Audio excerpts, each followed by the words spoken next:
कोई पूछे कि जर्जी साहब आपने सबसे पहली तकरीर कब की, और अब मैंने सबसे पहली तकरीर की थी बंबई के अंदर, उस वक्त मेरी उम्र थी 17 साल 10 महीना। अल्लाह ताला ने अपने नबी जनाब मोहम्मद रसूलुल्लाह की शान में क्या कहा, आपकी पूरी जिंदगी को किस तरीके से हम तमाम मुसलमानों के लिए आइडियल और नमूना बनाते हुए अल्लाह रब्बुल आलमीन ने फरमाया, लक़द कान लकुम फी रसूलिल्लाहि उस्वतुन हसना, तुम्हारे लिए मोहम्मद रसूलुल्लाह सल्लल्लाहु अलैहि वसल्लम की जिंदगी एक बेहतरीन आइडियल है, बेहतरीन नमूना है। अल्लाह ने सिर्फ अपने नबी की जिंदगी को नमूना बनाया है। हम झगड़ते हैं नमाज कैसे पढ़ें, हम झगड़ते हैं रोजा कैसे रखें, हम झगड़ते हैं हज कैसे करें, हम झगड़ा करते हैं ज़कात कैसे दें। अल्लाह ने कहा कि नमाज और रोजे का झगड़ा तो छोड़ो, तुम्हें उठना भी वैसे पड़ेगा जैसे हमारे नबी उठते थे, तुम्हें बैठना भी वैसे पड़ेगा जैसे हमारे नबी बैठते थे, तुम्हें सोना भी वैसे पड़ेगा जैसे हमारे नबी सोते थे, तुम्हें खाना भी वैसे पड़ेगा जैसे हमारे नबी खाते थे, तुम्हें चलना भी वैसे पड़ेगा जैसे हमारे नबी चलते थे। तुम्हारा उठना, बैठना, लेटना, सोना, जागना, खाना, पीना, शादी, ब्याह, जिंदगी के तमाम मामलात, जब तक तुम उसमें हमारे नबी, हमारे रसूल की जिंदगी को आइडियल और मॉडल नहीं मानोगे, हम तुम्हारी इबादत को कबूल नहीं करेंगे। हम झगड़ रहे हैं नमाज कैसे पढ़े, वो कहता है ऐसे पढ़ो जैसे मेरे मौलवी ने पढ़ी, वो कहता है ऐसे पढ़ो जैसे हमारे इमाम ने पढ़ी, वो कहता है ऐसे पढ़ो जैसे हमारे पीर ने पढ़ी। और अल्लाह के रसूल कहते हैं सल्लू कमा राअयतुमूनी उसल्ली, वैसे पढ़ो जैसे तुम मुझे देखते हो नमाज पढ़ते हुए। और अल्लाह ने कहा लक़द काना लकुम फी रसूलिल्लाहि उस्वतुन हसना, हमने तुम्हारे लिए मोहम्मद रसूलुल्लाह की जिंदगी को आइडियल बनाया है। तुम नमाज और रोजे की बात करते हो, तुम्हें लैट्रीन और पेशाब और पायखाना भी वैसे करना है जैसे हमारे नबी जनाब मोहम्मद रसूलुल्लाह ने सिखाया है। तुम इतनी बड़ी बड़ी इबादतों की बात करते हो, हम तो लैट्रीन जैसी एक मामूली चीज भी वैसे चाहते हैं जैसे तुम्हें हमारे नबी जनाब मोहम्मद रसूलुल्लाह ने बताई है। जिंदगी के हर गोशे में, जिंदगी के हर शोबे के लिए तुम्हारे लिए आइडियल और मॉडल और नमूना है जनाब मोहम्मद रसूलुल्लाह सल्लल्लाहु अलैहि वसल्लम। मौलाना साहब बात तो आपकी बहुत सही है, बात तो सही कर रहे हैं, सबके हलक में उतर रही है, लेकिन सुबह उठेंगे फिर कहेंगे ओह कुरान समझना हमारे बस की बात नहीं है, कुरान डायरेक्ट हम कैसे समझ सकते हैं। अल्लाह के बंदो, अगर मुसलमान होकर ऐसे जुमले बोलोगे तो फिर गैर मुस्लिमों को तबलीग कैसे करोगे। तुम तो पैदा ही अपने लिए नहीं दूसरों के लिए हुए थे। कुंतुम खैरा उम्मतिन उखरिजत लिन्नास, अल्लाह ने कहा मोमिनो तुम एक बेहतरीन उम्मत हो क्योंकि तुम्हें दूसरे लोगों के लिए पैदा किया गया है। जो कौम दूसरों की इमामत के लिए पैदा हुई थी, जो कौम दूसरों को दावत और तबलीग के लिए पैदा हुई थी, अफसोस है कि मौलाना जर्जीस को आज अपनी ही कौम के लोगों को समझाना पड़ रहा है और टोपी पहन के बैठे हुए लोगों में तबलीग करना पड़ रही है। जो कौम दूसरों को तबलीग के लिए पैदा हुई थी, जो कौम दूसरों को राह रास्त पे लाने के लिए पैदा हुई थी, दूसरों तक इस्लाम पहुंचाने के लिए पैदा हुई थी, आज इससे बड़े अफसोस की बात क्या होगी कि आज हमें मुसलमानों को समझाना पड़ रहा हो और हमें मुसलमानों में दावत और तबलीग का फरीजा अंजाम देना पड़ रहा हो। भाई ये डिस्टर्ब खत्म हो जाए तो बता दीजिएगा। लोग तुम्हारे हेलीकॉप्टर को देखेंगे और इसको देखेंगे कि तक़रीर सुनेंगे।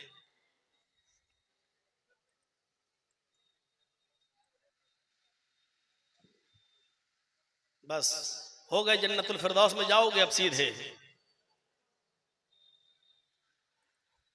तो मेरे भाइयों, मैं अर्ज यह कर रहा हूं, हमें और आपको समझना चाहिए कि पहले रसूल के मकाम को समझें। रसूल है कौन, उनकी हैसियत क्या है, क्या ऐसी कोई शख्सियत है जिस पर इत्तिफाक किया जा सके मोहम्मद रसूलुल्लाह को छोड़कर। कोई बात होगी, हमारे चाहने वाले और हमारे मुरीद कहेंगे कि मौलाना जर्जीस की बात मान लो, दूसरे मौलाना के मुरीद कहेंगे नहीं हमारे मौलाना ने सही कहा, उसकी बात मान लो। एक कहेगा मेरे बुजुर्ग की बात मानो वो सही, दूसरा कहेगा नहीं मेरे बुजुर्ग की बात मानो वो सही। मेरे भाइयों ये इख्तिलाफ तो रहेगा।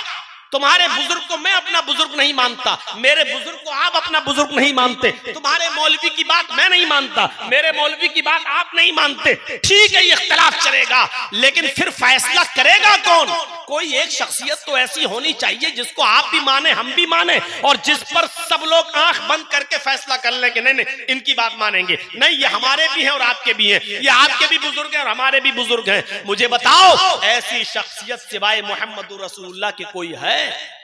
क्या कोई कह सकता है कि मोहम्मद रसूलुल्लाह तुम्हारे हमारे? नहीं मेरे भाइयों, दुनिया में कोई ऐसा नहीं, ना हनफी ना मालिकी ना शाफी ना मालिकी ना हम्बली ना शाफी ना अहले हदीस ना बरेलवी ना शिया ना सुन्नी, सब लोग इस बात को मानते हैं कि हम मोहम्मद रसूलुल्लाह सल्लल्लाहु अलैहि वसल्लम की बात सराखों पर उनकी बात को माना जाएगा, वो हमारे भी बुजुर्ग हैं। तो एक शख्सियत, वही तो मैं कह रहा हूं कि पहले इस मकाम को समझो कि बात मानी किसकी जाएगी। तुम बात करते हो नमाज और रोजे कैसे रखे जाओ पढ़े जाएं। हमने तो उठना बैठना लेटना सोना जागना खाना पीना हंसना खेलना कूदना, यहाँ तक के पेशाब पैखाना शादी और ब्याह जिंदगी के हर शोबे में हमने तुम्हारे लिए मोहम्मद रसूलुल्लाह सल्लल्लाहु अलैहि वसल्लम को आइडियल बना दिया है। यही वजह है कि अल्लाह के नबी सल्लल्लाहु अलैहि वसल्लम ने फरमाया जब तुम कहीं पेशाब और लेटरिन कज़ाए हाजत की जरूरत पेश आ जाए तो इतनी दूर चले जाया करो कि जहां कोई नजर ना आए, और दरख्तों की आड़ में बैठकर तुम अपनी जरूरत से फारिग हो जाओ। और फिर आपने फरमाया कि तुम में से कोई भी शख्स कम से कम 3 पत्थर यानी 3 मिट्टी के ढेले या पत्थर से कम में इस्तंजा ना करे, पेशाब और लेटरिन ना करे, कम से कम 3 पत्थर होना चाहिए, 3 ढेले। तो इस जब हजरत सलमान फारसी ने नबी अकरम सल्लल्लाहु अलैहि वसल्लम की इस हदीस का जिक्र जब किया और लोगों को बताया कि हमारे नबी ने फरमाया, तो यहूदियों ने कहा था कि आए सलमान, क्या इतनी जाहिल कौम मिली है तुम्हारे नबी को जो पेशाब और पायखाना करने का तरीका भी नहीं जानती?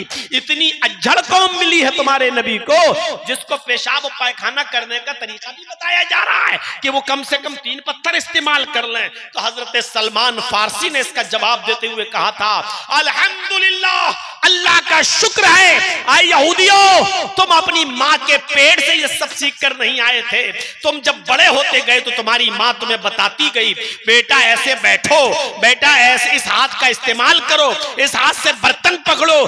तुम अपनी माँ के पेट से सीख के नहीं आए। अल्लाह का शुक्र है कि मुझे ऐसा रसूल मिला जो माँ बाप की तरह हम पर शफकत करता है, और माँ बाप जिस तरीके से उंगली पकड़ के चलना अपने बेटे को सिखाते हैं, अपनी औलाद को सब कुछ, उसी तरीके से हमारे नबी हमें बताते हैं कि ऐसे पानी पियो, ऐसे खड़े होकर चलो, और लेटरिन की जरूरत हो तो इतनी दूर चले जाओ कि कोई देख ना सके, और बाएं पैर पर जोर देकर बैठो, और फिर अल्लाहुम्मा इन्नी अऊज़ु बिका मिनल खुब्सी वल खबाइस पढ़ो। और यह भी फरमाया कि अगर पानी न मिल सके तो 3 ताक ढेलों का कम से कम इस्तेमाल करो इस्तिंजे के लिए। अल्लाह का शुक्र है कि माँ बाप की तरह हमें सिखाने वाले नबी मिले हैं। मेरे भाइयों, जिस नबी ने हमें पेशाब और पायखाना करने तक का तरीका बताया हो, उसने हमें नमाज नहीं बताई होगी, उसने हमें रोजा नहीं बताया होगा, उसने हमें हज नहीं बताया होगा, उसने हमें ज़कात देने का तरीका नहीं बताया होगा, उसने हमें शादी करने का तरीका नहीं बताया होगा, उसने हमें मर्दों की फील्ड क्या है और औरतों की फील्ड क्या है, क्या ये नहीं सिखलाया होगा? हमें और आपको सोचना चाहिए। लक़द काना लकुम फी रसूलिल्लाहि उस्वतुन हसना, ऐ मेरे हबीब, ऐ लोगों, हमने तुम्हारे लिए मोहम्मद रसूलुल्लाह सल्लल्लाहु अलैहि वसल्लम की जिंदगी में बेहतरीन आइडियल रखा है, नमूना रखा है। कयामत के दिन अल्लाह ये नहीं पूछेगा जोहर की 10 पढ़ी थी कि 12 पढ़ी थी। कयामत के दिन अल्लाह ये नहीं पूछेगा इशा की 7 पढ़ी थी कि 17 पढ़ी थी। कयामत के दिन अल्लाह ये नहीं पूछेगा तरावी 20 पढ़ी थी कि 8 पढ़ी थी। मैं किसी चीज को ना सही कह रहा हूं ना गलत कह रहा हूं, ना मैं मुफ्ती हूं। इतना जो मैं बस जो बताना चाह रहा हूं कोई आदमी अपने ऊपर न ले। कयामत के दिन अल्लाह ये नहीं पूछेगा, कयामत के दिन अल्लाह ये कहेगा कि तूने ये नमाज उस तरह पढ़ी या नहीं, जिस तरह मेरे नबी जनाब मोहम्मद रसूलुल्लाह सल्लल्लाहु अलैहि वसल्लम ने बताई है। इसलिए कि मैंने आइडियल और नमूना किसी मुल्ला, मौलवी, पीर, वली, इमाम, मुहद्दिस को नहीं बनाया था। हमने आइडियल और नमूना मोहम्मद रसूलुल्लाह सल्लल्लाहु अलैहि वसल्लम को बनाया था। ये पूछेगा अल्लाह, मोहर किसकी है? अमेरिका की मोहर लगा दो अपने नोट पर, जबकि करेंसी वहां की महंगी है। आपके मुल्क में चल जाएगा वो नोट? नहीं चलेगा। अब आपको इतनी लंबी, इतनी स्टैंडर्ड मोहर लगी है अमेरिका की, फिर भी नहीं चल रहा, नहीं चलेगा। क्यों? आपके मुल्क में आपकी करेंसी चलेगी, चाहे उसकी कीमत घटिया ही क्यों ना हो, कभी क्यों ना हो। मेरे भाइयों, रकातों की तादाद कम ही क्यों ना हो, मोहर चलेगी जनाब मोहम्मद रसूलुल्लाह सल्लल्लाहु अलैहि वसल्लम की। हमें तो ताज्जुब होता है कि लोग अपनी अपनी किताबों में ऐसे मनगढ़ंत किस्से कैसे लिख देते हैं। एक किताब पढ़ रहा था, लिखा हमारे बुजुर्ग एक दिन में 2000 रकातें पढ़ते थे, 2000 रकातें पढ़ते थे, सुभान अल्लाह। और उस किताब में नीचे लिखा है, वहाबड़ो तुम्हारे यहां पर भी कोई ऐसा वली पैदा हुआ है जो एक दिन में 24 घंटे में 2000 रकातें पढ़ता? खुश होते हैं लोग ऐसे किस्से और कहानियां सुनकर। मैंने किसी जलसे में कहा था, उसका जवाब देते हुए, अल्हम्दुलिल्लाह, ऐसा कोई आदमी हमारे यहां पैदा नहीं हुआ जो एक दिन में 24 घंटे में 2000 रकातें पढ़ता था। ये नमाज थी। आप थोड़ा सा अपने दिमाग पर जोर लगाओ, अल्लाह अकबर।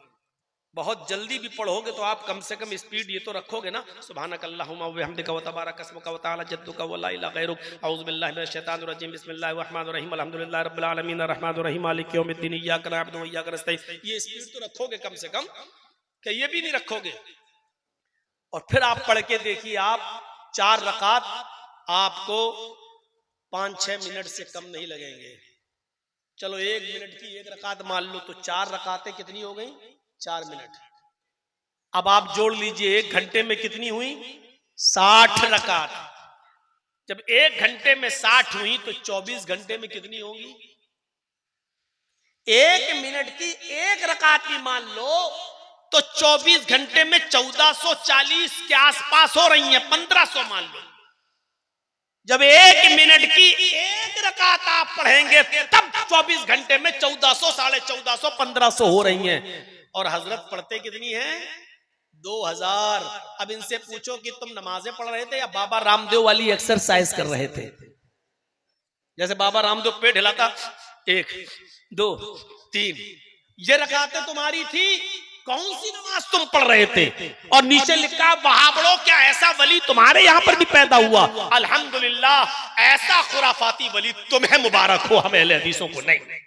तुम लो इसको अपनी पॉकेट में रखो, संभाले रहो इसको। और वो भी 1440 रकातें कब होंगी? जब 1 मिनट की 1 रकात मानोगे। कब होंगी? जब हमारे बाबा लैट्रीन न करने जाते हो तब। अगर लैट्रीन करने गए तो 10 रकातें कम कर लो, 10 मिनट तो लगेंगे। खाना खाने अगर बैठ गए, 10 मिनट खाना खाने में लग गया तो 10 रकातें और कम कर लो। और 24 घंटे में अगर 2 घंटा भी सोया होगा, 2 घंटा कम से कम, तो 120 रकातें तब कम कर लो। मेरे भाइयों, हर मिनट पर 1 रकात कम करते जाओ तो वो भी नहीं हो रही। 24 घंटे में 1440 रकातें तब होंगी जब पेशाब छोड़ो, लैट्रीन छोड़ो, और जो है सोना छोड़ो, खाना छोड़ो, पीना, सारी चीजें छोड़ो, तब जाकर 1440 रकातें हो रही हैं। मेरे भाइयों, आप अंदाजा लगाइए हम और आपका किन लोगों को फॉलो कर रहे हैं। इसीलिए अल्लाह के नबी जानते थे, अल्लाह ताला के ने जो आपको इल्म दिया था उसके एतबार से, तो आपने फरमाया, सल्लू कमा रायतुमूनी उसल्ली, नमाज वैसे मत पढ़ना जैसे और लोग पढ़ते हो मनमानी, नमाज वैसे पढ़ना जैसे तुम मुझे देखते हो नमाज पढ़ते हुए, जैसे तुम मुझे देखते हो। तो आइडियल और मॉडल कौन है? मोहम्मद रसूलुल्लाह सल्लल्लाहु अलैहि वसल्लम। और कयामत तक रसूल की जिंदगी हमारे लिए आइडियल रहेगी। इसका मतलब यह है कि कयामत तक मोहम्मद रसूलुल्लाह का नाम भी बुलंद रहेगा। आइए एक और आयत पढ़ रहा हूं, देखिए। अल्लाह तबारक व तआला ने मोहम्मद रसूलुल्लाह सल्लल्लाहु अलैहि वसल्लम की इत्तिबा करने का हुक्म भी दिया। बल्कि अल्लाह ताला ने नबी की इत्तिबा को अपनी मोहब्बत से जोड़ लिया है। अल्लाह ने डायरेक्ट ये नहीं कहा कि मुझसे मोहब्बत करो, अल्लाह ने कहा अगर मेरी मोहब्बत चाहते हो, अगर तुम ये चाहते हो कि अल्लाह तुमसे मोहब्बत करे, तो तुम्हारे लिए जरूरी है कि तुम मेरे नबी जनाबे मोहम्मद रसूलुल्लाह की इत्तिबा करो। इत्तिबा दलील क्या है? कुल इन कुंतुम तुहिब्बूनल्लाह फत्तबिऊनी युहिब्बुकुमुल्लाह। कुल आए नबी फरमा दीजिए, कुल आए नबी कह दीजिए, इन कुंतुम तुहिब्बूनल्लाह, अगर तुम अल्लाह से मोहब्बत करना चाहते हो, इन कुंतुम तुहिब्बूनल्लाह, अगर तुम अल्लाह से मोहब्बत करना चाहते हो, फत्तबिऊनी, तो पहले मेरी इत्तिबा करो। और सुनो अल्लाह ताला ने कितना बड़ा मकाम बताया है अपने नबी मोहम्मद रसूलुल्लाह का। कहा अगर तुम अल्लाह से मोहब्बत करना चाहते हो, यानी अल्लाह ने अपनी मोहब्बत का मायार ही ये बताया है कि रसूलुल्लाह से की इत्तिबा करो। कुल इन कुंतुम तुहिब्बूनल्लाह, अगर तुम अल्लाह से मोहब्बत करना चाहते हो, फत्तबिऊनी, तो पहले मेरी इत्तिबा करो। इत्तिबा का मतलब नक्शे कदम पर चलो, मेरी इत्तिबा करो। और जब तुम मेरी इत्तिबा करोगे तो इसका रिजल्ट क्या होगा, इसका नतीजा क्या निकलेगा? युहिब्बुकुमुल्लाह, जब तुम मेरी इत्तिबा करोगे तो अल्लाह भी तुमसे मोहब्बत करने लगेगा। अल्लाह ताला ने अपनी मोहब्बत का मायार यही बताया है कि तुम मेरे रसूल की इत्तिबा करो। जब तक तुम मोहम्मद रसूलुल्लाह की इत्तिबा नहीं करोगे, अल्लाह भी मोहब्बत नहीं करेगा। दुनिया में कितने लोग, कौन ऐसा मुसलमान है जो चाहे कि अल्लाह हमसे मोहब्बत नहीं करे? कोई ऐसा है जो चाहता है? और जिस दिन अल्लाह मोहब्बत करना छोड़ देगा, मेरे भाइयों, दुनिया के अंदर कोई एक घूंट पानी भी पी पाएगा? क्या अल्लाह की बनाई हुई जमीन पर एक सेकंड भी वो कदम रख सकेगा? नहीं रख सकता है वो, अगर अल्लाह गजबनाक हो जाए और अल्लाह गुस्सा हो जाए। तो अगर चाहते हो कि अल्लाह तुमसे मोहब्बत करे, अगर चाहते हो कि अल्लाह तुमसे मोहब्बत करने लगे, तो उसके लिए जरूरी है कि पहले हम सब जनाब मोहम्मद रसूलुल्लाह की इत्तिबा करें। और क्लियर कर दिया, जब तक तुम रसूल की इत्तिबा नहीं करोगे, मेरे हबीब की इत्तिबा नहीं करोगे, अल्लाह भी तुमसे मोहब्बत नहीं करेगा। अल्लाह के रसूल सल्लल्लाहु अलैहि वसल्लम ने अपनी इताअत को दुखूल जन्नत का सबब बताया। अपनी इताअत को, रसूलुल्लाह की इताअत भी, अभी इत्तिबा हो गई है, अल्लाह ने इत्तिबा बता दी कि इत्तिबा किसकी करना है? रसूलुल्लाह की। और रसूलुल्लाह सल्लल्लाहु अलैहि वसल्लम ने फरमाया कि इताअत मेरी करोगे तो जन्नत में दाखिल होगे। इताअत, जो मैंने कह दिया वो करो, हर हाल में करना है। अगर मिन हैसुर रसूल हमने तुम्हें कुछ दिया है तो उसको लेना है, हर हाल में करना है। अल्लाह के नबी सल्लल्लाहु अलैहि वसल्लम ने फरमाया कि अगर तुम जन्नत में जाना चाहते हो, दुखूल जन्नत चाहते हो, जन्नत में एंट्री चाहते हो, तो पहले मेरी इताअत करो। बुखारी उठाइए, किताबुल एतिसाम बिल किताब व सुन्नह का चैप्टर खोलिए और किताबुल एतिसाम बिल किताब व सुन्नह के अंदर ये हदीस पूरी पढ़ जाइए। हजरत अबू हुरैरा इस हदीस के रावी हैं। वअन अबी हुरैरा रज़ियल्लाहु तआला अन्हु अन्ना रसूलुल्लाह सल्लल्लाहु अलैहि वसल्लम क़ाल कुल्लु उम्मती यदखुलूनल जन्नत इल्ला मन अबा क़ालू मन या अबा या रसूलल्लाह क़ाल मन अतानी दखलल जन्नत व मन असानी फ़क़द अबा। अल्लाह के नबी सल्लल्लाहु अलैहि वसल्लम फरमाते हैं, मेरी पूरी की पूरी उम्मत जन्नत के अंदर दाखिल होगी। कुल्लु उम्मती यदखुलूनल जन्नह, मेरी पूरी उम्मत जन्नत के अंदर दाखिल होगी, इल्ला मन अबा, लेकिन वो दाखिल नहीं होगा जिसने मेरा इनकार किया। ऐसा कौन शख्स है जो अल्लाह के रसूल का इनकार कर दे? मुसलमान भी हो, कलमा भी पढ़ता और इनकार भी करे। अल्लाह के नबी सल्लल्लाहु अलैहि वसल्लम फरमाते, हाँ ऐसे लोग मेरी उम्मत में होंगे जो मेरा इनकार करेंगे, मुझे मानेंगे भी और इनकार करेंगे। उनकी दो क्वालिटी होगी, एक शख्स वो होगा जो मुझे मानने का दावा करेगा और इताअत भी करेगा, और एक शख्स वो होगा जो मुझे सिर्फ मानेगा लेकिन मेरी बात नहीं मानेगा, मेरी बात का इनकार करेगा, मेरी बात नहीं तस्लीम करेगा। फरमाया मन अतानी दखलल जन्नह, जिसने मेरी इताअत की वो जन्नत के अंदर दाखिल होगा। व मन आसानी फ़क़द अबा, और जिसने मेरी नाफरमानी की उसने मेरा इनकार किया। रसूलुल्लाह की नाफरमानी करने वाला रसूल को मानता ही नहीं है। रसूलुल्लाह का नाफरमान रसूल का इनकार कर रहा है। अल्लाह के नबी ने फरमाया मन अतानी दखलल जन्नत, जो मेरी इताअत करेगा वो जन्नत में दाखिल होगा। हजरत जुलैबीब का वाकया सुने हैं आपने? जुलैबीब जिनकी शक्ल सूरत बड़ी कबीह, बड़े काले कलूटे, जहां से रिश्ता आता, एक मर्तबा लड़की जब जुलैबीब को देखती तो कहती नहीं हम नहीं करेंगे इनसे शादी, रिश्ता टूट जाता। अल्लाह के नबी सल्लल्लाहु अलैहि वसल्लम ने जुलैबीब की हालत देखी तो सोचा कि जुलैबीब का निकाह होना चाहिए। इस्लाम लाने के बाद शक्ल सूरत की कोई हैसियत नहीं, छोटे बड़े की कोई हैसियत नहीं, काले गोरे की कोई हैसियत नहीं, अमीर और गरीब की कोई हैसियत नहीं।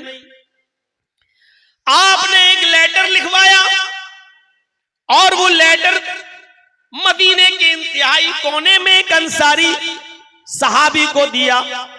उनकी एक लड़की थी बहुत खूबसूरत, हसीनो जमील। जुलैबीब को वो लेटर देकर भेजा, क्या है जुलैबीब इस लेटर को ले जाओ और उस अंसारी सहाबी को दे देना, उसके घर को दस्तक देना। अगर सहाबी बाहर निकले, अंसारी बाहर निकले तो उसको मेरा सलाम अर्ज करना और ये लेटर दे देना। वो लेटर पढ़ेंगे और अपनी बेटी का निकाह तुम्हारे साथ कर देंगे। जुलैबीब उस लेटर को लेकर जाते हैं, उस खत को लेकर जाते हैं और मदीने के उस कबीले में, उस गांव में पहुंचते हैं। उस अंसारी का मकान पूछते हैं, दरवाजे को दस्तक देते हैं, अंसारी बाहर निकलता है। हजरत जुलैबीब ने सलाम किया, उन्होंने जवाब दिया, फिर कहा कि अल्लाह के नबी सल्लल्लाहु अलैहि वसल्लम ने आपको सलाम कहा है और ये खत दिया है। उस अंसारी ने जब उस खत को पढ़ा तो आग बगूला हो गया, कहने लगा जुलैबीब तुम्हारी हिम्मत कैसे हुई मेरे दरवाजे पर आने की? अपनी बेटी का निकाह मैं तुम्हारे साथ कर दूं, मेरी चांद जैसी खूबसूरत बेटी, मेरी चांद जैसी हसीनो जमील बेटी, और तुम अपनी शक्ल सूरत भी किसी आईने में देख कर आए हो और मैं अपनी बेटी का निकाह तुम्हारे साथ कर दूं, नहीं हो सकता है। जुलैबीब ने कहा कि मुझे तो अल्लाह के रसूल ने भेजा है और कहा है कि ये लेटर दे देना, मैंने तो ये खत दिया है, बाकी आप समझ लें।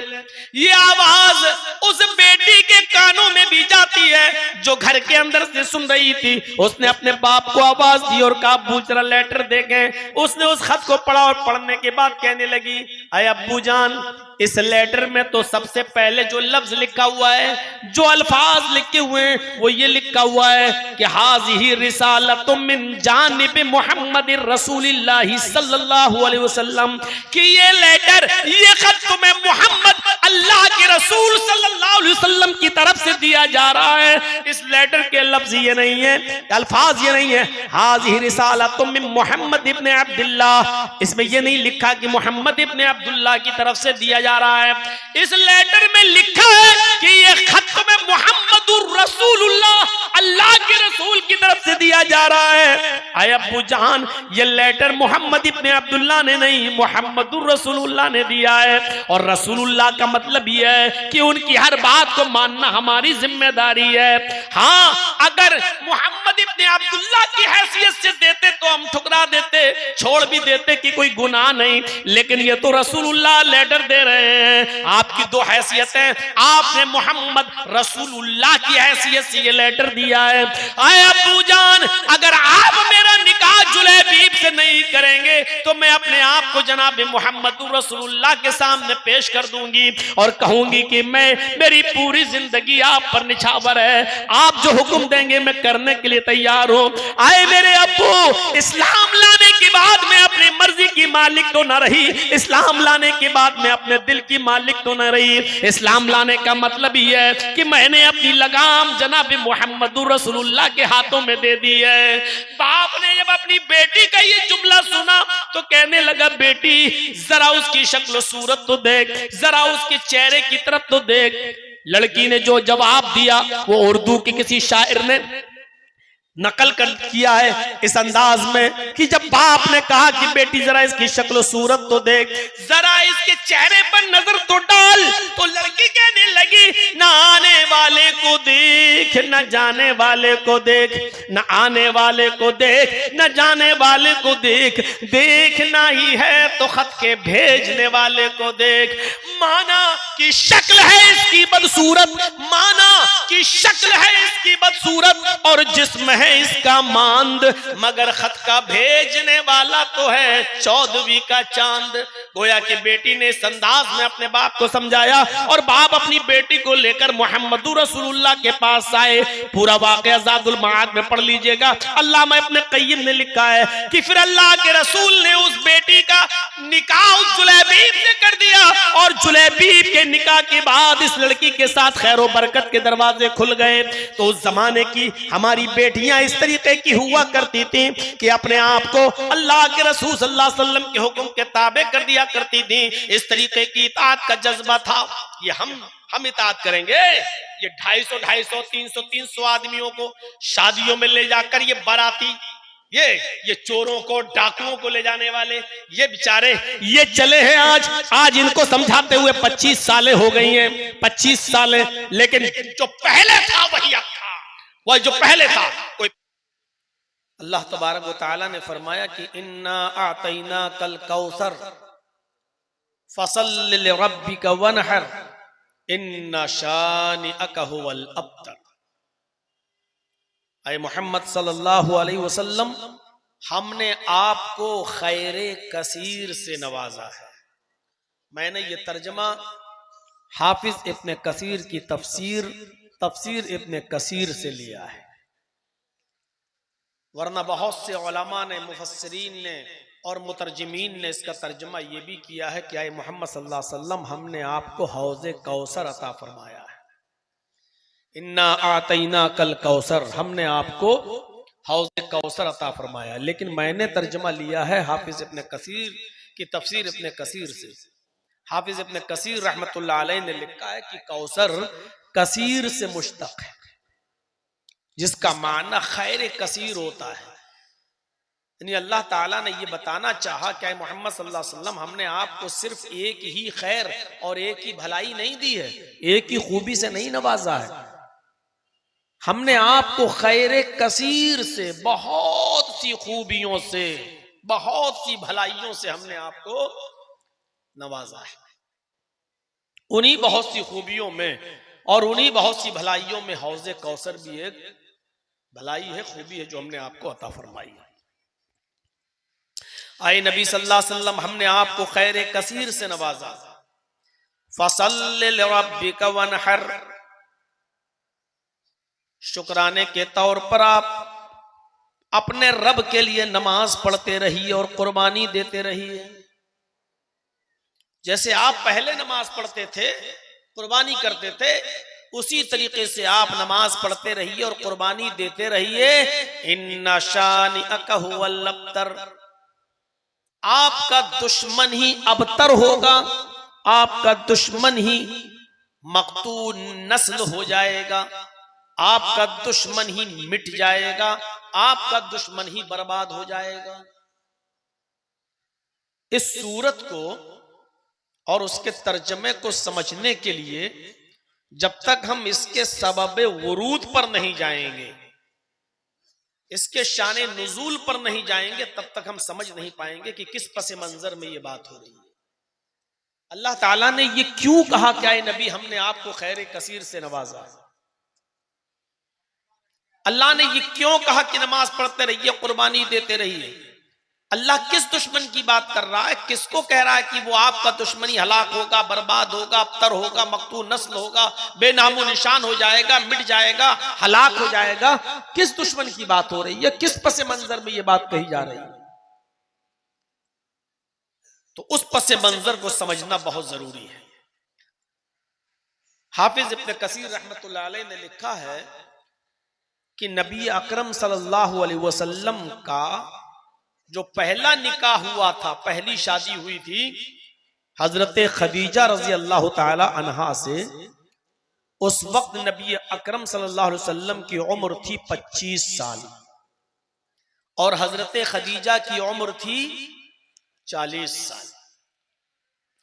ये पहला निकाह नबी अकरम सल्लल्लाहु अलैहि वसल्लम का जो हुआ था हजरत खदीजा रजी अल्लाह ताला अन्हा से, उस वक्त आपकी उम्र थी 25 साल। इब्न कसीर नकल करते हैं कि आपके 6 बच्चे हजरत खदीजा रज़ी अल्लाह ताला अन्हा से पैदा हुए और सबसे पहले एक बेटा पैदा हुआ।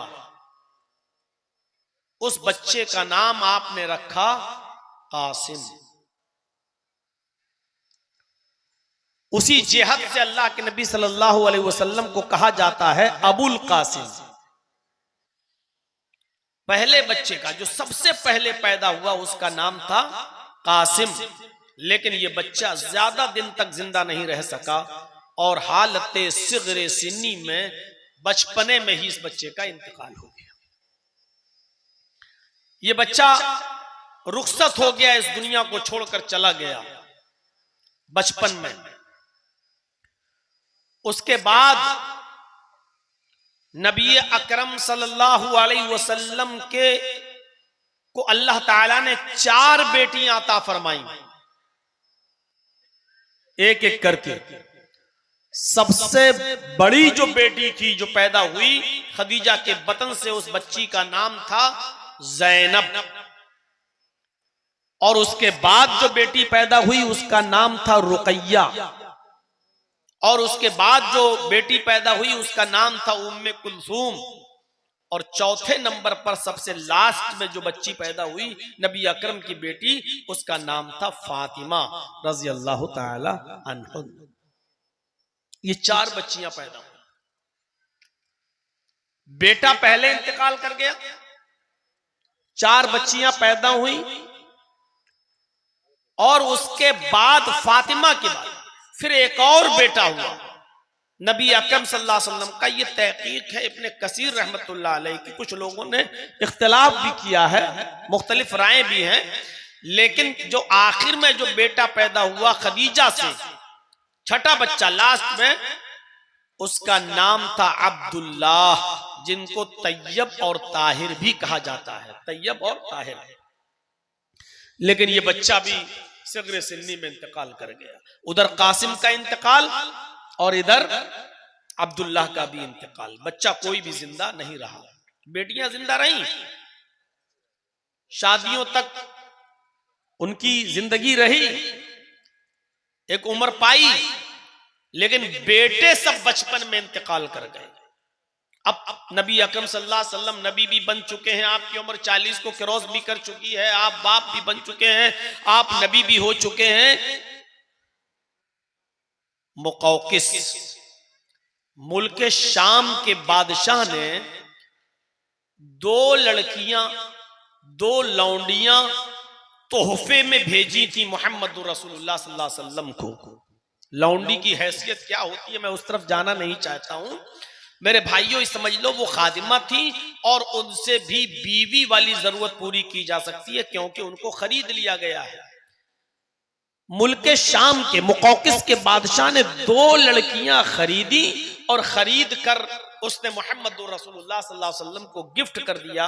और वो दोनों लौंडियां जब नबी अकरम सल्लल्लाहु अलैहि वसल्लम के पास आईं तो अल्लाह, एक का नाम था सीरीन, एक लौंडी का नाम था सीरीन और दूसरी लौंडी का नाम था मारिया। तो सीरीन को अल्लाह के नबी सल्लल्लाहु अलैहि वसल्लम ने हजरत हसन इब्ने साबित को दे दिया कि लो तुम इनसे खिदमत हासिल करो। और मारिया किब्तिया को अल्लाह के रसूल ने खुद अपने पास रख लिया अपनी खिदमत के लिए। तो मारिया किब्तिया नबी अकरम के पास रही। मारिया किब्तिया के बतन से, मारिया किब्तिया के पेट से नबी अकरम का एक और बच्चा पैदा हुआ। उस बच्चे का नाम था इब्राहिम। यह बच्चा भी सिर्फ 18 महीने जिंदा रहा, 1.5 साल बस। और 18 महीने की जिंदगी पाकर यह भी अल्लाह को प्यारा हो गया, इस बच्चे का भी इंतकाल हो गया। मारिया किब्तिया ने कासिद भेजकर बुलवाया, तबीयत ज्यादा खराब है इब्राहिम की, जल्दी आओ, जिस हाल में भी बैठे हो आ जाओ। नबी अकरम को जब ये इतला मिली कि इब्राहिम की तबीयत नासाज है, ज्यादा खराब है, आप गए घर में। और जैसे ही घर के अंदर दाखिल होते हैं, मारिया किब्तिया ने इब्राहिम को मोहम्मद रसूलुल्लाह की गोद में डाल दिया। आपने अपने मुबारक हाथों में उस बच्चे को लिया जो आपका बेटा था, मारिया किब्तिया के बदन से पैदा हुआ था। उस बच्चे ने जैसे ही मोहम्मद की गोद पाई सल्लल्लाहु अलैहि वसल्लम, शायद वो अपने बाप की गोद में ही आना चाहता था और इसी इंतजार में था, और जैसे ही वो नबी की गोद में आया उस बच्चे का भी इंतकाल हो गया।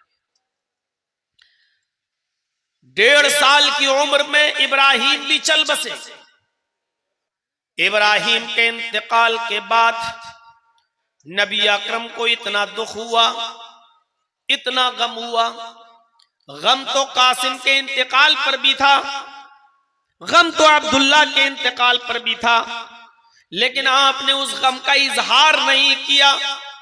लेकिन जब आपका ये तीसरा बेटा जो मारिया किप्तिया के पेट से पैदा हुआ, जब इस तीसरे बेटे का इंतकाल हो गया तो नबी अकरम सल्लल्लाहु अलैहि वसल्लम के आंखों में आंसू आ गए और आपका दिल गमगीन हो गया।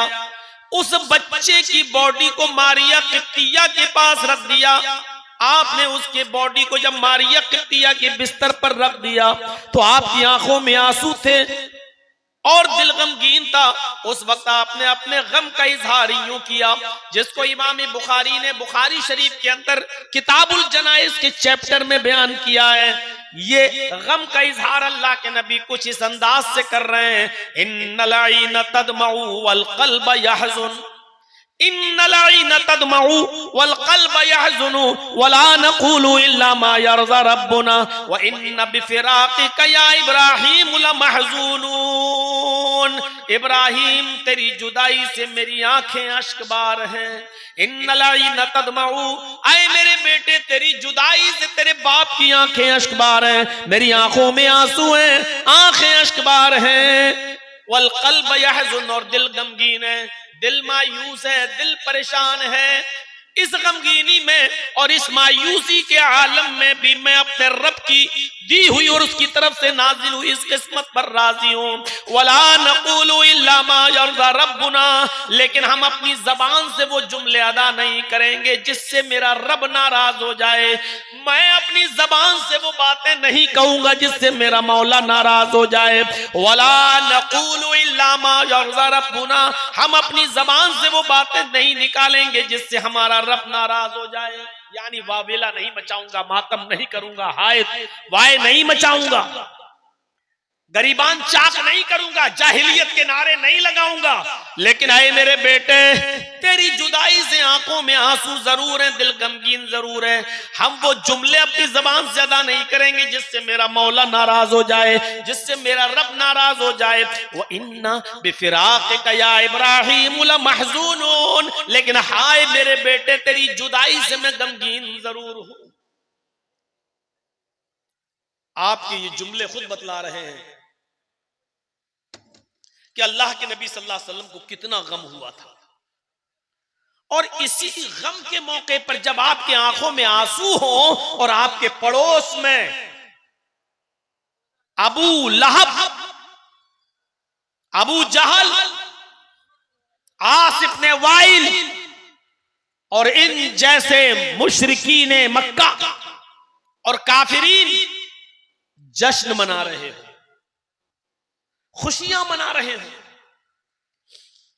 आप भी सोचिए कि अगर आपके घर में किसी अजीज का इंतकाल हो जाए और बगल में जश्न मन रहा हो तो आपके ऊपर कैसे, और वो जश्न भी खुशी में मनाया जा रहा हो, इस खुशी में कि मोहम्मद का बेटा मर गया। सबसे ज्यादा बढ़ चढ़कर आस इब्न वाइल था और अबू लहब, इन लोगों ने ये जुमले अदा करना शुरू किए। जुमले देखिए, इधर अल्लाह के नबी की जबान से जुमले निकल रहे हैं, बेटे तेरी जुदाई से मेरी आंखें अश्कबार है, बेटे तेरी जुदाई से तेरे बाप का दिल गमगीन है। यहां ये जुमले, और उधर काफिरों के जुमले, अबू लहब, अबू जहल, आस इब्न वाइल के जुमले। लोगों खुश हो जाओ, मोहम्मद का बेटा मर गया, मोहम्मद की नरीना औलाद मर गई, मोहम्मद के सारे लड़के मर गए, अब मोहम्मद का कोई लड़का न रहा। बाप की विरासत को बेटा जिंदा रखता है लेकिन मोहम्मद का तो कोई बेटा ही नहीं रहा। मोहम्मद की विरासत को, मोहम्मद के दीन को, मोहम्मद के मजहब को अब कौन जिंदा रखेगा? मोहम्मद के मरने के बाद मोहम्मद का दीन भी मर जाएगा, मोहम्मद के मिटने के बाद मोहम्मद का दीन भी मिट जाएगा। और जिस दिन मोहम्मद मोहम्मद मरेगा, मोहम्मद का नामो निशान भी खत्म हो जाएगा, कोई मोहम्मद का नाम लेने वाला नहीं होगा। बगल में ये जुमले अदा किए जा रहे हैं सल्लल्लाहु अलैहि वसल्लम। गौर कीजिए, एक तरफ आपकी आंखों में आंसू हो, गम के पहाड़ टूटे हुए हो, औलाद की जुदाई का गम सता रहा हो, और दूसरी तरफ यह कहा जा रहा हो कि लोगों इंतजार करो मोहम्मद के मरने का, मोहम्मद के मरने के बाद मोहम्मद का दीन भी मर जाएगा, मोहम्मद के मरने के बाद मोहम्मद का दीन भी खत्म हो जाएगा, मोहम्मद के मरने के बाद मोहम्मद का नामो निशान भी मिट जाएगा, ना कोई इस्लाम का नाम लेने वाला होगा और ना कोई मोहम्मद का नाम लेने वाला।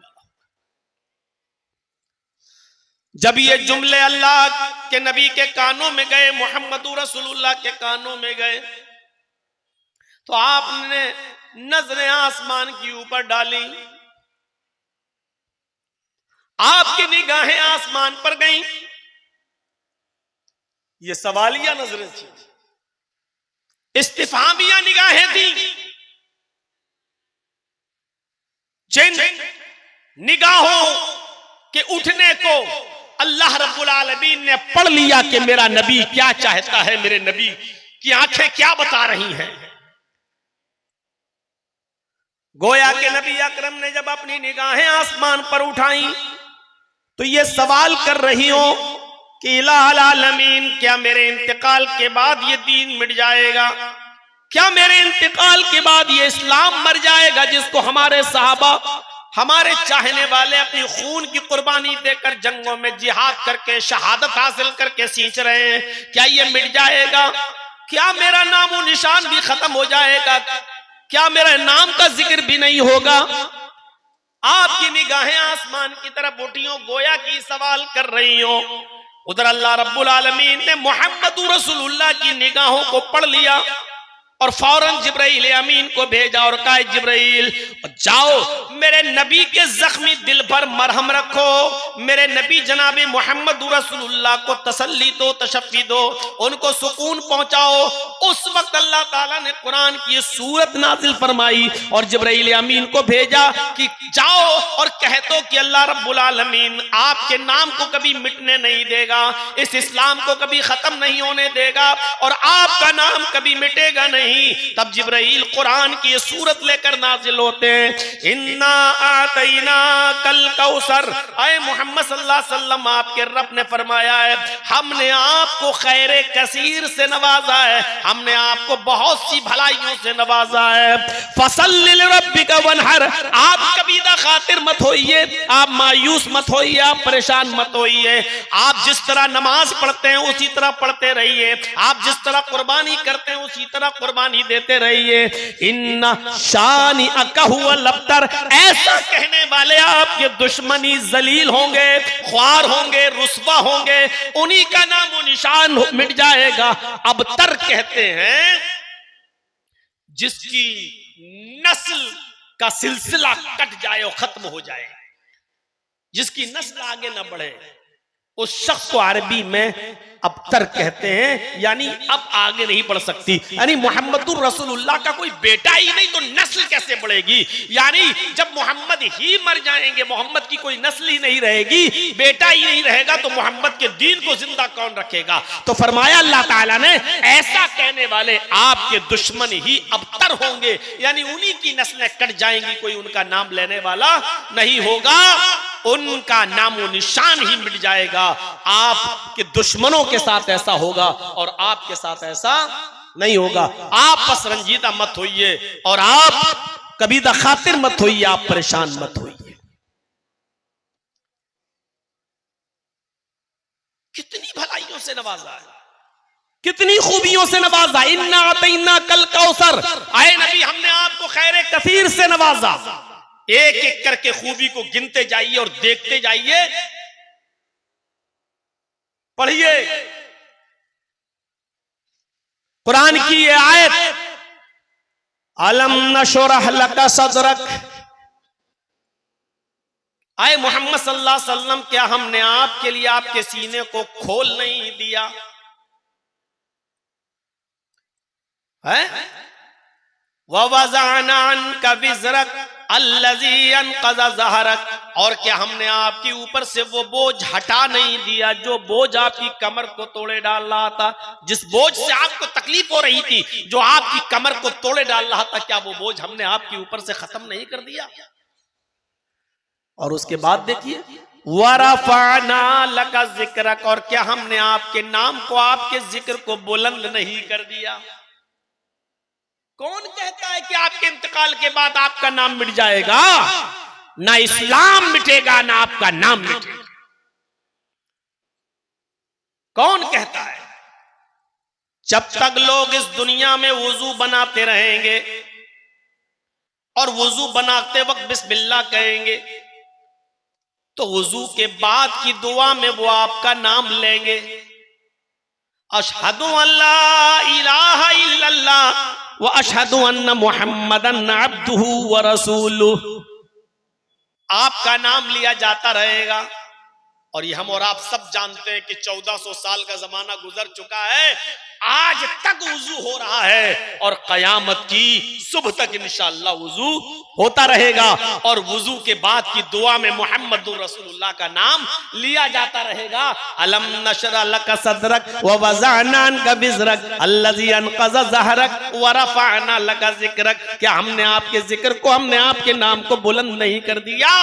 जब तक वुजू बनता रहेगा और वुजू बनाया जाता रहेगा, आपका नाम भी लिया जाता रहेगा। यानी वुजू कयामत की सुबह तक बनता रहेगा, तो कयामत की सुबह तक आपका नाम लिया जाता रहेगा। कौन कहता है कि आपके इंतकाल के बाद आपका नामो निशान मिट जाएगा? मस्जिद की बुलंदी पर खड़े होकर जब मेरा कोई बंदा अजान देगा और अजान के कलमात बुलंद करते हुए जहां मेरी उबूदियत का ऐलान, जहां मेरी माबूदियत का ऐलान करेगा, जहां मुझे अल्लाह मानने का ऐलान करेगा, अशहदु अल्ला इलाहा इल्लल्लाह, जहां वो मेरी वहदानियत का इकरार करेगा, कसम है मुझे अपने इज्जत व जलाल की, उसकी अजान उस वक्त तक मुकम्मल नहीं होगी जब तक कि वो मेरे नाम के बाद आपका नाम न ले ले।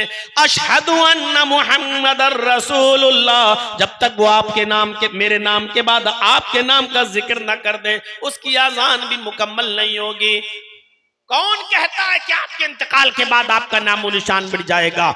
जब तक कायनात के, इस कायनात अर्ज़ी पर मेरा नाम लिया जाता रहेगा, आपका नाम भी लिया जाता रहेगा, और आजान कयामत की सुबह तक होती रहेगी, तो आपका नाम भी कयामत की सुबह तक लिया जाता रहेगा। कौन कहता है कि आपके इंतकाल के बाद आपका नाम मिट जाएगा?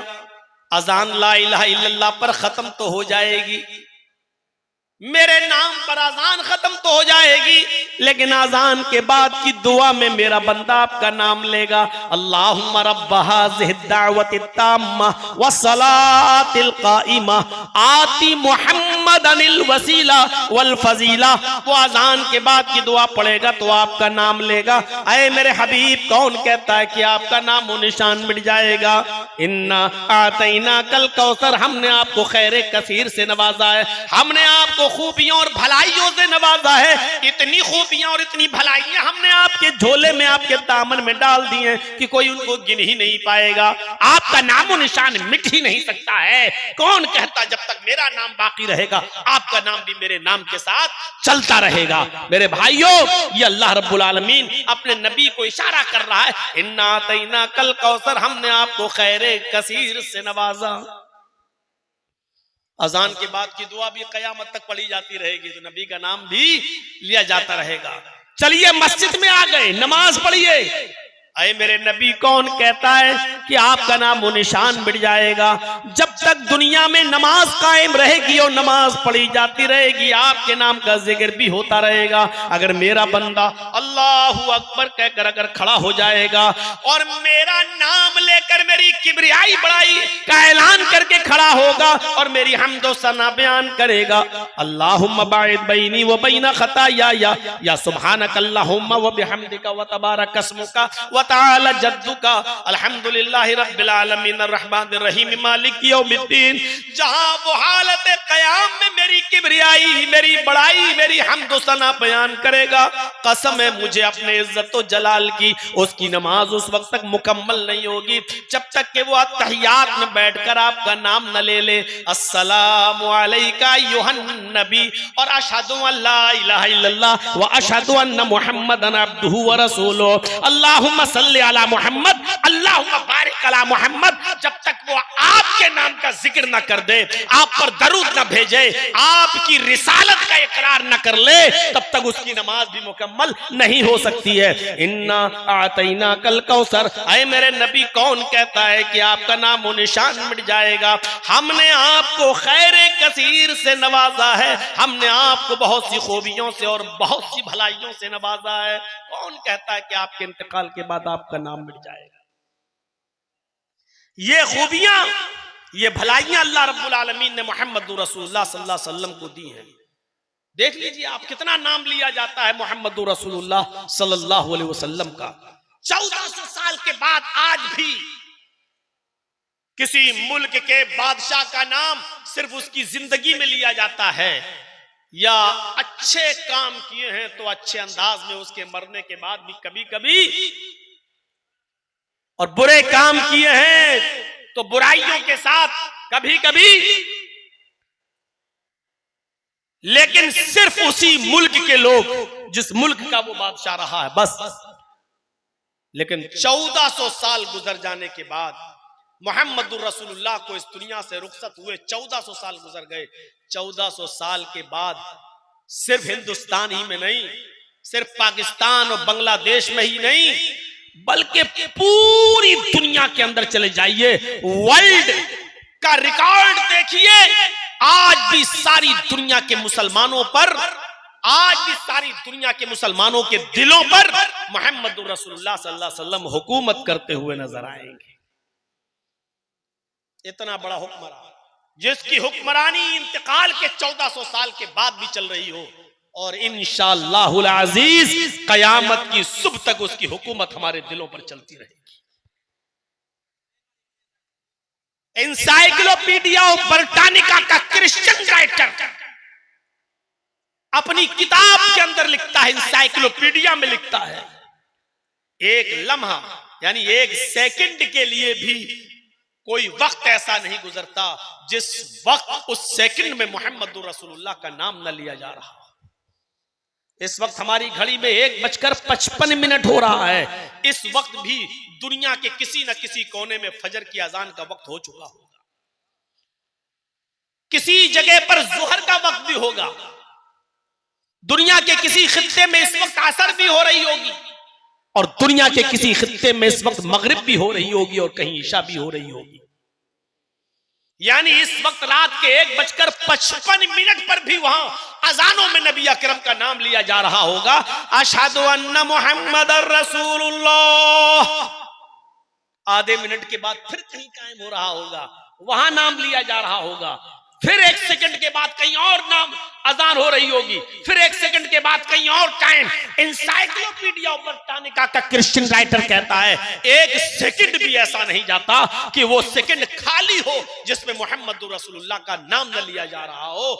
वरफाना लका जिक्रक, हमने आपके जिक्र को इतना बुलंद कर दिया है, इतना बुलंद कर दिया है कि 1 सेकंड के लिए भी आपका नाम इस दुनिया में से गायब नहीं होता, आपका नाम खाली नहीं जाता, आपको याद न किया जाता हो, आपको हर वक्त हर सेकंड याद किया जा रहा है, आपका जिक्र बुलंद हो रहा है।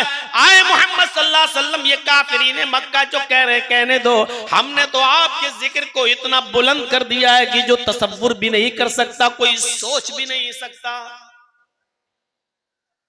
ये मकाम, ये मर्तबा दिया है अल्लाह तबारक व तआला ने मोहम्मद रसूलुल्लाह को। आइए एक और नाहिए से देखें बाल ठाकुरे के खिलाफ।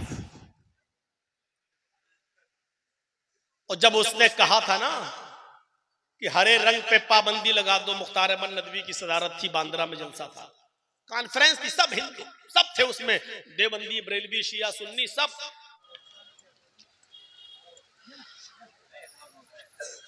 व अशहदु अन्ना मुहम्मदन अब्दुहु व रसूलुहु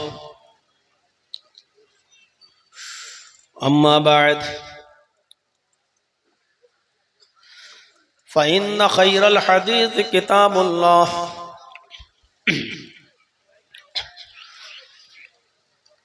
व खैरल हदी हदी मुहम्मदिन सल्लल्लाहु अलैहि वसल्लम व शर्रुल उमूरि मुहदसातुहा व कुल्लु मुहदसतिन बिदअह व कुल्लु बिदअतिन ज़लालह व कुल्लु ज़लालतिन फिन्नार।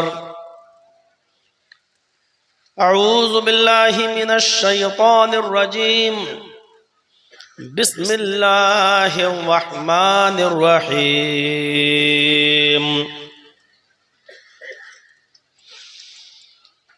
इन्ना अअतैनाकल कौसर फसल्लि लिरब्बिका वनहर इन्ना शानिअका हुवल अब्तर। रब्बि इश्रह ली सदरी व यस्सिर ली अमरी वहलुल उक़दतम मिन लिसानी यफ़क़हू क़ौली।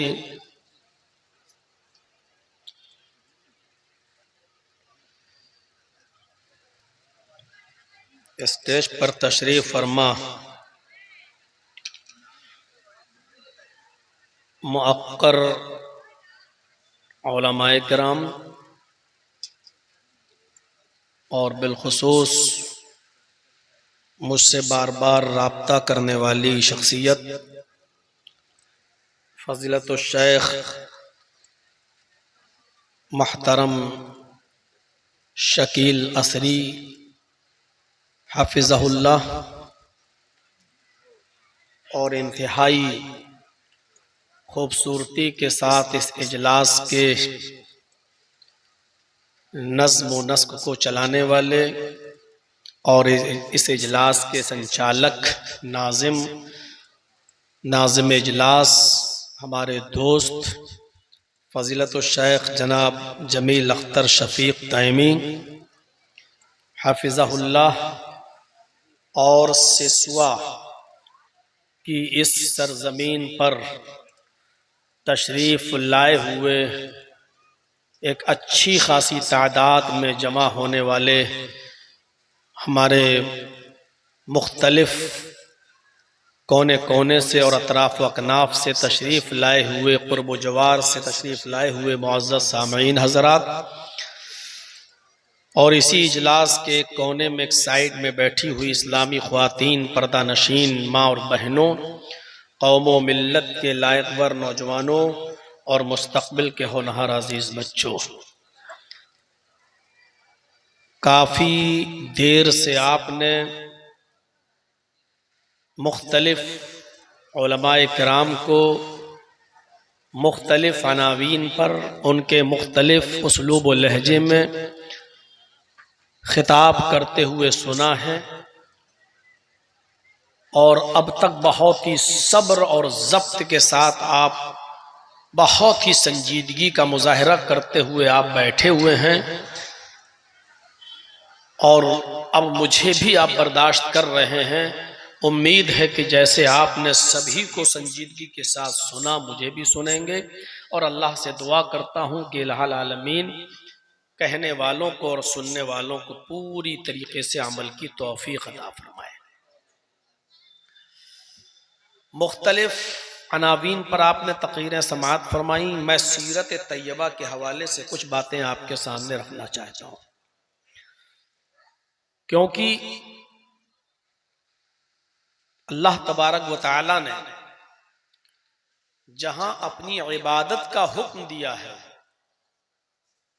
वहां ये भी फरमाया है कि इबादत तो मेरे बंदो तुम मेरी करोगे, लेकिन इबादत में मनमानी तरीका नहीं चलेगा, बल्कि इबादत का तरीका वही होना चाहिए जो हमारे नबी जनाब मोहम्मद रसूलुल्लाह सल्लल्लाहु अलैहि वसल्लम ने बताया है। इसीलिए यहां यह कहा जाता है कि अशहदु अल्ला इलाहा इल्लल्लाह, मैं इस बात की गवाही देता हूं कि अल्लाह के अलावा कोई माबूद नहीं, यानी कोई इबादत के लायक नहीं, इबादत सिर्फ अल्लाह की, वहां यह भी कहा जाता है अशहदु अन्ना मुहम्मदर रसूलुल्लाह, मैं गवाही देता हूं इस बात की कि मोहम्मद सल्लल्लाहु अलैहि वसल्लम अल्लाह के रसूल हैं। यानी बुजुर्ग हमने बनाया है मोहम्मद रसूलुल्लाह को, और इबादत का तरीका जो उन्होंने बताया है, हमें उस तरीके की इबादत चाहिए जो इबादत करने का ढंग सलीका बताया है रहमतुल लिल आलमीन जनाब मोहम्मद रसूलुल्लाह सल्लल्लाहु अलैहि वसल्लम ने। तो हम इस बात की गवाही भी देते हैं कि अल्लाह के अलावा कोई माबूद नहीं, तो इस बात की भी गवाही देते हैं कि मोहम्मद रसूलुल्लाह सल्लल्लाहु अलैहि वसल्लम अल्लाह के रसूल हैं, अल्लाह के कासिद हैं, अल्लाह के पैगंबर हैं। मैंने सूरह कौसर की तिलावत की है आपके सामने, उसको एक मर्तबा फिर सुनिए और उसके तर्जमे पर गौर कीजिए।